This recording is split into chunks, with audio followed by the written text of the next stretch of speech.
So I think I'll start today with a quiz. So I'm going to ask you some questions, and when I'm done, I want you to think about who this might be. A person who doesn't think for themselves. A person who has lots of opinions, but never their own. A person who does very little thinking for themselves because they have no inspiration to do so. A person who is controlled by circumstances and not their own mind. A person who buys into the collective consciousness that surrounds them and never questions anything about it. A person who has opinions on everything and knowledge of nothing. A person who lacks self-confidence. A person who tries to convince you to be like them. A person who's quick to criticize others who succeed in what they're called to do. Do you know anyone like that?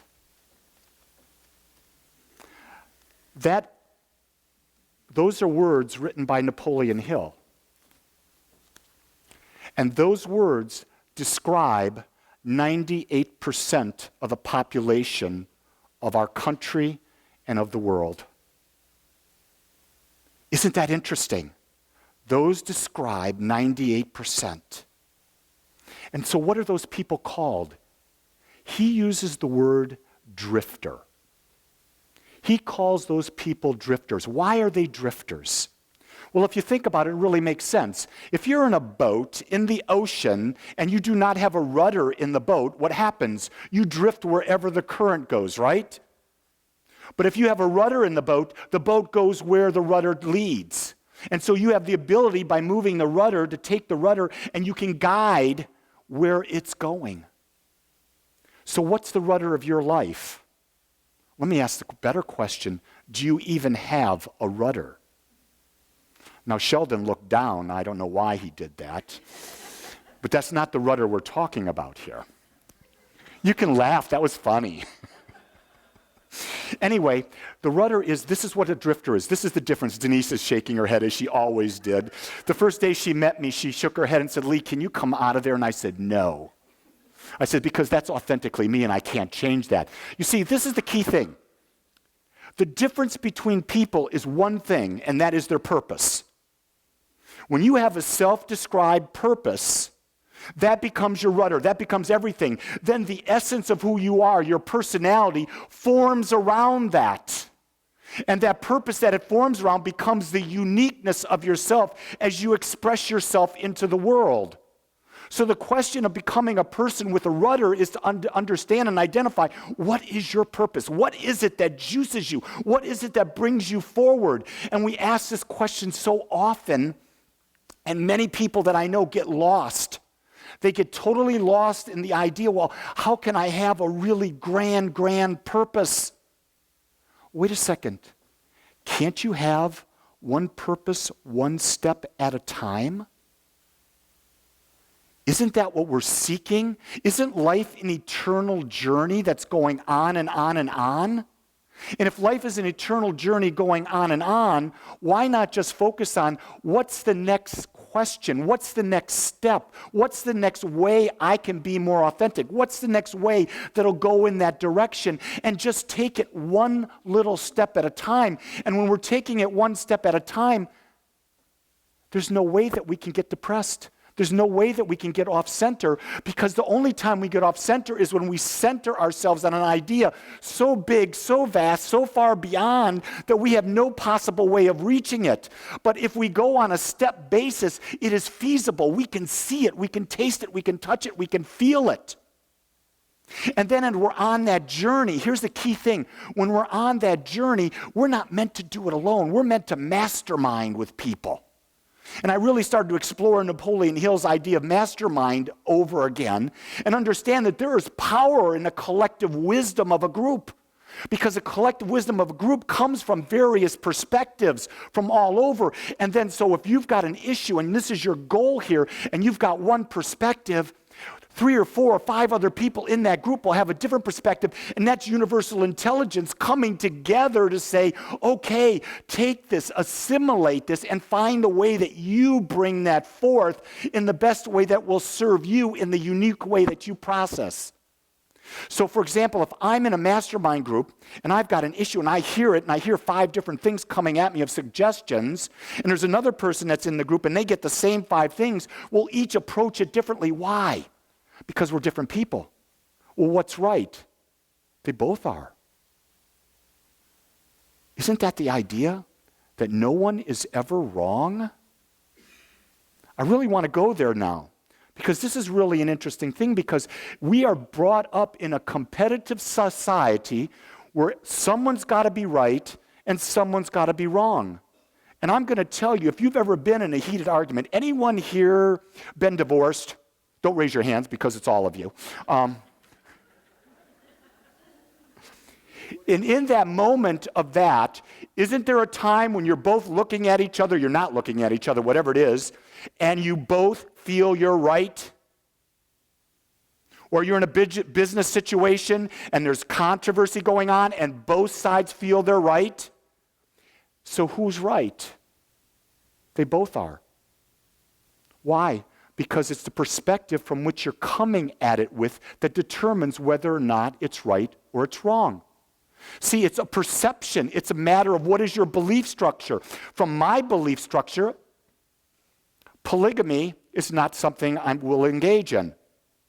From the belief structure of those that believe in it, they believe in it. It's right for them. Who says it's right or wrong? It's just a perception. Where are perceptions from? They're created within the minds of humans. How are they created in the minds of humans? Because we want people to fit into a particular box so that society can function. Well, isn't society expressing in many, many boxes all over the world? I mean, we've got this whole idea of Islam versus everyone else in the world right now, and we've got 2 different perspectives, and neither side is going to possibly see the other side until you can possibly go into each other's shoes. And is that going to happen? I think not, so there's going to be this conflict going on. I pray every day as I listen to this conflict, I pray that I'm divinely guided to be able to see the entire picture so that I don't stand in judgment over it, but I can stand in a perspective 5,000 miles above it to see it through the eyes of God and see that it's really the race consciousness of the world that's trying to raise itself. Do you get that?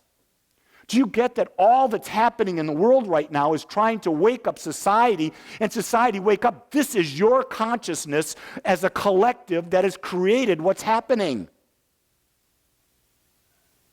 Now think about it. We went back at the beginning and I described to you what a drifter was, right? And a drifter represented 98% of the people in the world.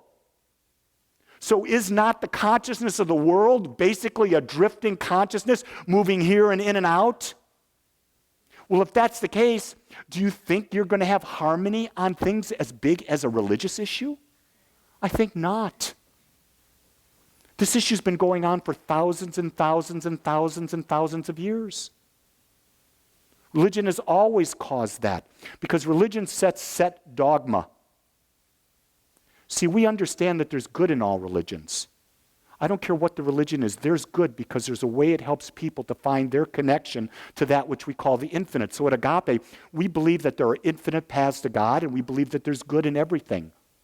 But we have to take the time to look at it and we have to not be attached to the way we want to see things. We have to allow everyone their individual right. Now, we also have a right to maintain our freedom. We have a right that no one has the right to infringe on our freedom. That's the foundation of this country. You know, I was talking with Reverend Robert Mitchell. Like 2 weeks ago, we were at lunch. And we were talking about this. And I said to Robert, I said, I am so grateful that I was born in the United States. Because with my liberal, free-thinking ideas, if I was born in other parts of the world, I'd probably be dead already. Or I'd be in jail, or I'd be persecuted, or I wouldn't be able to be who I am. And Robert looked at me and he said, there was no place else in the world that you could be born. He says, because remember, the consciousness that you were had to come forth into a consciousness that was a vibrational match. I'd never heard it like that before. And that truly woke me up to the idea that, wait a second, there are all these infinite levels of consciousness in the world, right? And if you look at the different groups within the world, they're different consciousnesses. Like consciousness always attracts. It's what we teach, what we understand. Frequency. We understand that like frequency hangs with like frequency. Frequencies that don't vibrate the same can't be with frequencies that are not like that vibration. It's impossible. You're going to separate. So what happens? You have people, for example, you have immigrants. My mother was an immigrant from Sicily. So she came over here. But she was ready. Do you get it? She was ready to assimilate into the consciousness that was the consciousness of the United States. My father's parents came over from Poland. They were ready to come over here. There are parts, though, of their families that were not ready. They didn't come. Do you see? Only those that are ready. So the idea is that people with free choice who want to come to a new place to live, that vibrate with that consciousness, they'll fit in because they want to grow. Those that are forced, that's a different story. Because when you force someone into a consciousness that they don't want to accept, you've created conflict right there, haven't you? Because you've forced them, you've not allowed them to be free. The greatest thing that we can do is to try to help people in the world feel safe based on wherever they are. You see, that's the thing that I pray for. I pray that the people of the world find an inner peace and inner safety wherever they are at this time. It's not that it has to be in the United States. It can be in Yemen. It can be in Africa. It can be in Asia. It can be in the Middle East. It can be in Russia. You see, there's a consciousness there, and it's not a good or a bad consciousness. Remember that? It's not good or bad. It just is. So the idea is, if we are conscious, if we represent the 2%, and I want to really be clear about this, I am one of the 2% some of the time. Because some of the time I drift. I'm going to be very honest with you. I have a really clear purpose. But there are times when I'm not on purpose, and I've got to remind myself to come back to purpose. So we've got to be self-forgiving, isn't that it? We've got to be gentle on ourselves because we do fall off purpose. But the idea is when we do have that purpose, when we do have that rudder, we just correct our course. But if you don't have a rudder, it's hard to come back to purpose. You can't come back to purpose. It's impossible because you don't know where to come back to. In other words, you don't know where your home is. Do you see the idea of a drifter and a non-drifter is a drifter wanders where a non-drifter knows where home is, and home is where you've got a purpose. That's why I love the work of axiology, the work that John DeMartini talks about, the idea of the study of values and how values determine what your purpose is. I really embrace that because until I was able to grasp what I valued most in life, I couldn't find my purpose. And then here's the thing. So a lot of people say, well, Lee, you're so clear, you're so clear. My purpose has evolved over my entire life to where now I understand it's to help others better self-love through conscious living. That's taken 64 years to get that precise, to get that. And you know when it's right, it flows. It feels good. That's the key thing. It's not about what anyone else says. You know, when I had other purposes in my life, I would go to other people and I would say, how does this sound? Do you think this is me? You think I was wrong in that purpose? Anytime you've got to ask outside if this is you, know that it's not you. Because when you know something is you, there's no asking. When I know I'm right, do you think I ask my wife for permission? No. Do you know when I'm wrong? Do you think I ask my wife for permission? No. Do you think I ever ask my wife for permission? No. Why would I do that? Now, I would be courteous to her and say, by the way, this June I'm going to Peru. I'll see you afterwards. And she'll look at me and go, thank you, I don't want to go. You see, the key thing is, a lot of people made judgments of what I just did. You know who you are, don't you? When you understand your values and you know your partner's values, you don't have to ask what works for them or doesn't. You already know. That's the beauty of understanding who you are and understanding who your partner is. It's also the ability that if you know your values and you know your partner's values, do you know your children's values? Do you know your parents' values? Do you know the employees that work for you or the employees that work with values? Have you sat down and asked them? What is the most important thing? Because until you know that, you're not dealing with them with a rudder. You're on a ship that's going every which way. You are a drifter like they're a drifter. But when you plant your rudder in and you know where their rudder is, there are no collision courses that happen. So we've got a young couple here who are about to have a baby in 5 or 6 months, right? The key thing is for them is they've got to make sure they know their values so that they can become so coordinated that when that child comes into the world, that child understands my parents have cohesive values and they know where they're going, and that child's going to be able to uncover what their purpose in life at a very young age, because the parents start to role model it even before the child comes out of the womb. That's power. That's conscious living. That's being in love with yourself and loving your partner. That's what agape is. Now you've got the power. Now you don't care what society around you says. I want you to know now, the quicker you give up your attachment to society telling you what to do, society judging you, and you being concerned. Ladies, do you ever notice a man, when he goes to a party, he doesn't really care what the other men think about how he dresses? In that aspect of life, we are much more self-loving. But ladies, a lot of times want to go out, how do I look? Does this match? Does this look good? Does that look good? Why would you care? You put it on. Did it not feel good when you put it on? Would you put something on that didn't feel good? If you put something on that feels good and you feel good, walk up to me and I'll tell you, no, those stripes going like that give you a fat ass. No. You don't want me to say that to you. My wife did that once and she had stripes going like this and she got the FA story. She didn't like it, but you don't ask me something you don't want to hear. If you want to wear it yourself. Be happy that you're in it. You see, I'm being outrageous because I want you to understand you can't care what other people think. You see, a conscious person understands that they only control who they are, what they think, and how they act. And when you cannot control the way someone else acts, thinks, and behaves, you can't care what they do.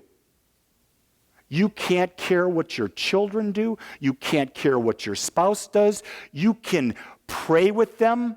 You can support them, but you can't care, because caring when you have no control is one of the most fruitless things that you can possibly do, and it will lead you to a state of depression. It will lead to a state of despair. It will lead you into a state of helplessness. It will try to get you so that you start to control the person. When you try to control the person, you're out of love. When you're out of love, you no longer have a relationship. So the second you care, you're not in love. That's a myth we've been brought up with. You've got to care. No, you don't. I invite you not to care. Whoa, did you ever think you would hear that in a church? Jesus cares. No, he doesn't. Jesus doesn't give a rip. I'm going to tell you that God doesn't give a rip. Why? Because God created its infinite power, infinite presence within you. And in you, it gave you, through your thought, the ability to use the same power that created the universe to create life. Why would God care about you if you are God in expression and you have the power to change anything? You see, God can't care. God's got to give you freedom. It's got to love you, to let you be, to let you create your life, because it gave you everything, and it gave you the freedom to discover yourself, to find yourself, to choose what you want in any moment of every day. And it's up to you to embrace that. And until you embrace it, it doesn't care. I don't care. Nobody cares. But guess what we will do? We'll support you no matter what as you find yourself. This is what practitioners, this is what ministers do. They support and love you where you are right now so that you can find yourself in your perfect time. And you see, when I say in your perfect time, it means we'll never judge you because we don't know what your time is. Only you do. So all we can do is accept you and know that the perfection of love, the perfection of God, the perfection of truth is in you. And what we know, like in the sailboat that I had in Rhode Island, where the rudder came up, most of us right now, the rudder's up, it's not in the water. But when I know that when you put that rudder down, divine guidance is in control. And that divine guidance is you. But I invite you during this season to really take some time and contemplate, what is it that lights me? What is it that gives me feeling? What is it that brings purpose to me? What lights my light? What allows the light from within my heart to illuminate out? And when you have that feeling, you're on path. And when you're on path, you're in love. And there's no greater feeling than to know love for oneself, which is to know love for God, which is to know love for everyone. Let's pray.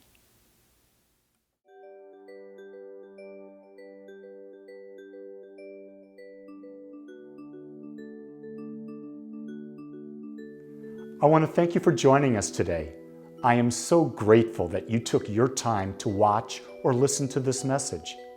If you found this message beneficial, I would ask you to go to our website. Once there, click on the Contribute button and experience the joy of conscious and purposeful giving. It is through your gifts that we are able to bring this message to the world. I would also ask you to please share this message with anyone you feel might benefit. Again, I want to thank you for joining me and the Agape community as together we bring joy to life.